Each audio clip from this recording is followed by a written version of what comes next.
എന്താണ് പ്രകടനം അഥവാ മാനിഫെസ്റ്റേഷൻ എന്നാൽ എന്താണ്? ഈ വാക്കിന് നിരവധി വ്യത്യസ്ത നിർവചനങ്ങളുമുണ്ട്.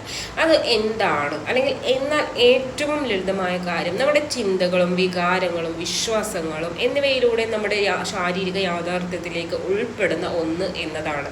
ഇതിനകത്ത് നമ്മൾ എന്തിൽ ശ്രദ്ധ കേന്ദ്രീകരിക്കുന്നുവോ അത് നമ്മുടെ യാഥാർത്ഥ്യത്തിലേക്ക് കൊണ്ടുവരുന്നു എന്നതാണ്. അഥവാ നമ്മുടെ മെഡിറ്റേഷൻ, ദൃശ്യവൽക്കരണം, അല്ലെങ്കിൽ നിങ്ങളുടെ ബോധപൂർവമായ അല്ലെങ്കിൽ ഉപബോധ മനസ്സ് എന്നിവയിലൂടെ നമുക്ക് ശ്രദ്ധ കേന്ദ്രീകരിക്കാനും പ്രകടമാക്കാനും കഴിയും.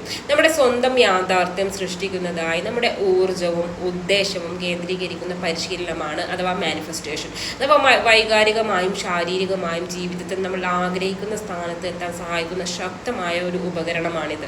ഉദാഹരണത്തിന്, നമ്മൾ ഒരു പുതിയ ജോലി കണ്ടെത്തുന്നതിനെ കുറിച്ച് ചിന്തിച്ചു കൊണ്ടിരിക്കുകയും നമുക്ക് എന്താണ് വേണ്ടതെന്നും എപ്പോൾ അത് വേണമെന്നും കൃത്യമായി ശ്രദ്ധ കേന്ദ്രീകരിക്കുകയും ചെയ്താൽ നമ്മുടെ ചിന്തകളും വികാരങ്ങളും ഇതിനെ ചുറ്റിപ്പറ്റി ശക്തമായിരിക്കും. തുടർന്ന് നമുക്ക് മെഡിറ്റേഷൻ അല്ലെങ്കിൽ ധ്യാനിക്കാൻ ശ്രമിക്കാം, അല്ലെങ്കിൽ നമ്മുടെ ലക്ഷ്യം എങ്ങനെ ദൃശ്യവൽക്കരിക്കാമെന്നും പഠിക്കാം. അഥവാ നമ്മുടെ യാഥാർത്ഥ്യങ്ങൾ അത് പ്രകടമാക്കാൻ ഇത് സഹായിക്കും. അഥവാ നമ്മൾ പുതിയൊരു ജോലി ലഭിക്കുകയും നമ്മൾ ആഗ്രഹിച്ചതെല്ലാം അതിൽ ഉണ്ടായിരിക്കുകയും ചെയ്തിരുന്നാൽ അത് നമ്മുടെ ജീവിതത്തിൽ വിജയകരമായി നടപ്പിലാക്കുന്നതുമായിരിക്കും.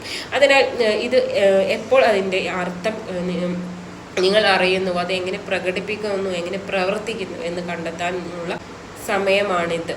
അഥവാ മാനിഫെസ്റ്റേഷൻ എങ്ങനെയാണ് പ്രവർത്തിക്കുന്നത്? അഥവാ ആകർഷണ നിയമം പോലെ നമ്മുടെ ചിന്തകളും ഊർജ്ജങ്ങളും നമ്മുടെ യാഥാർത്ഥ്യത്തിൽ സൃഷ്ടിക്കാൻ കഴിയുന്ന ഒരു മാനിഫെസ്റ്റേഷനാണ്. അഥവാ നമ്മൾ നിരന്തരം നെഗറ്റീവ് ആയിരിക്കുകയും നിരാശപ്പെടുകയും ചെയ്യുന്നുവെങ്കിൽ നമ്മുടെ നെഗറ്റീവ് ഊർജ്ജത്തെ അത് ആകർഷിക്കുകയും മാനിഫെസ്റ്റേഷൻ ആവുകയും അല്ലെങ്കിൽ